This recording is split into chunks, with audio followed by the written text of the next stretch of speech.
Hi, it's Congresswoman Jan Schakowsky with my plans and pans for the week. Well, I'm going to begin with a report on the coronavirus numbers, and it's not good.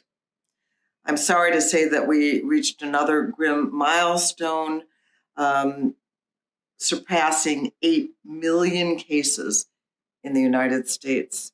The numbers are really soaring. 217,700 U.S. deaths. On Thursday, the nation surpassed 64,000 cases in one day, a first since late July. And we here in Illinois saw 4,015 new cases reported in Illinois on Thursday. And unfortunately, that's a new record as well. Our 7-day average is 2,989 cases, and that also is a record high. And yesterday, we saw 53 adults confirmed dead from the coronavirus. So right now, here's the Illinois total, if you really want it. 333,000 cases statewide and 9,127 deaths. So we heard from the governor yesterday saying that these numbers reflect a really unfortunate increase. And we heard from the head of the Illinois Department of Public Health saying we need to think about the holidays that are coming up and make sure that we consider how we're going to remain safe. And so we don't want to, squelch the enjoyment of the holidays. But these numbers are really not good. We have to take care. I wanted to talk to you about the relief package that is still being considered.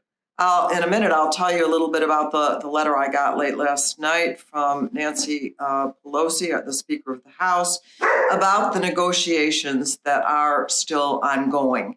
And there is still a chance that we're going to get some relief.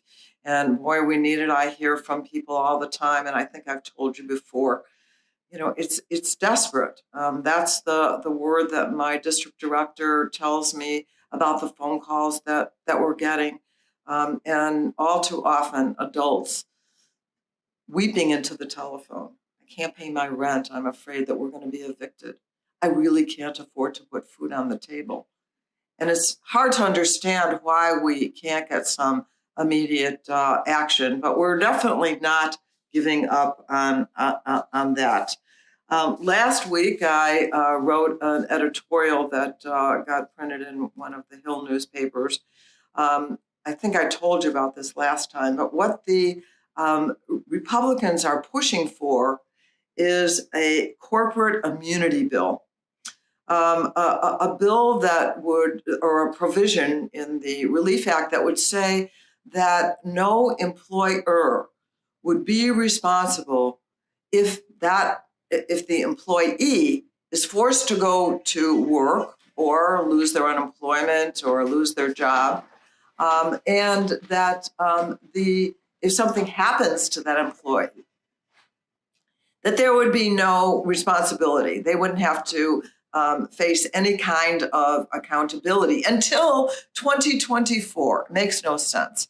And so our speaker, who's doing the negotiating with Secretary Mnuchin, Secretary of the Treasury, I know is working hard to get that out. And I certainly made the point clear. One of the things that we really are pushing for in that bill, in the Relief Act, is help for childcare. Over 800,000 women left the workforce in September.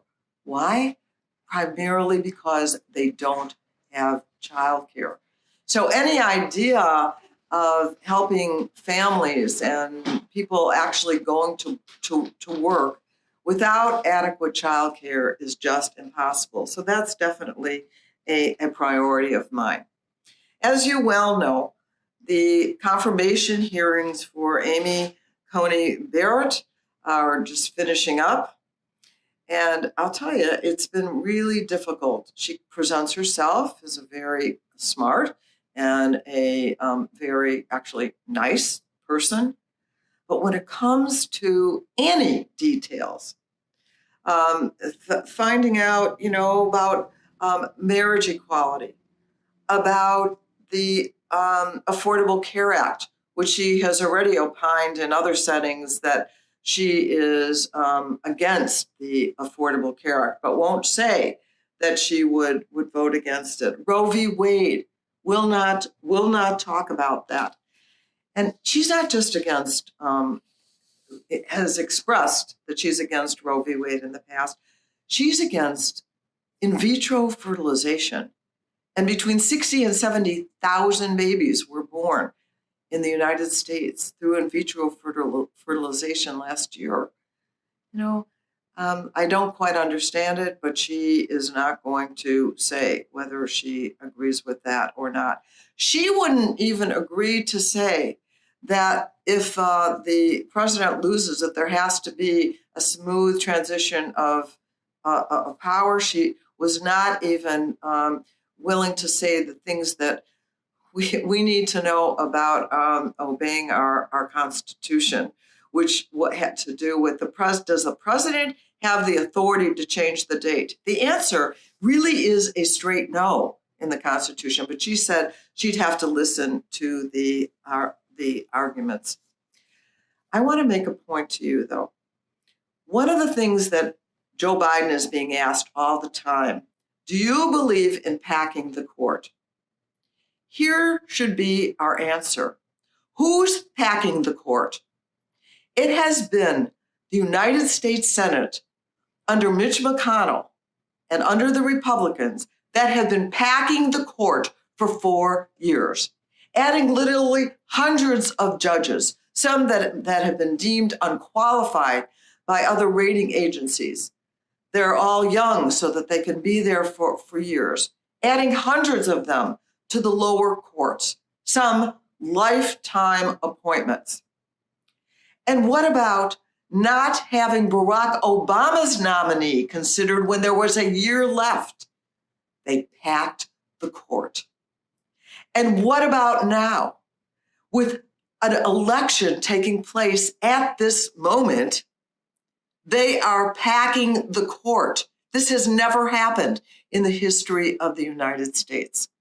So what we will be talking about when there is a change in leadership, if and when there's a change in leadership, we'll be talking about rebalancing the court or court reform. And there are a number of provisions other than just adding members to the court that we want to be thinking about. So don't get caught up in this idea that, some people just want to pack the court. It has been the last 4 years, and including today, that the Republicans in control of the Senate have been packing the court along with President Donald Trump. So at 4 o'clock in the morning, this morning, the census came to a halt. As Justice Sotomayor said in her dissent when the Supreme Court shut down the census, the harms caused by rushing this year's census count are irreparable. You know that the census that's being taken right now lasts for another 10 years. Really, shame on them. We know that many people still weren't counted, and often in more low-income communities and communities of immigrants, people who are undocumented, who are absolutely equally entitled to be counted in the census. This is a difficult problem that we face right now. Finally, I want to say about the Russian bounties that we know were paid from the intelligence community assessment by Russia to people in Afghanistan for the purpose of killing American soldiers. I've been keeping account, And it's 112 days since the Russian bounty story first hit the news, and months since the president first heard about it. He has spoken to Vladimir Putin 6 times since then, and to our knowledge, he has never, ever brought this up. So I guess it's more pans than plans. Oh, no, I wanted to tell you about what Nancy Pelosi had to say in her letter. Okay, so one of the things she wanted us to tell our constituents was that help is on the way. It will be safer, bigger, and better, and will be retroactive. That's certainly her goal. The president himself has said, go big or go home. So he seems to be in favor of an agreement. We got a little sense that there would be some help when it came to the coronavirus, that the agreement would include our plan for testing. That's good.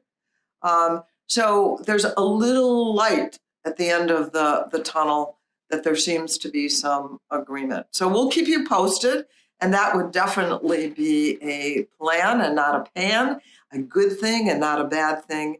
And I will be back with you next week for an update. Thank you for watching my video. Make sure you subscribe to my YouTube channel and follow me on Instagram, Twitter, and Facebook, where my handle is @Jan Schakowsky.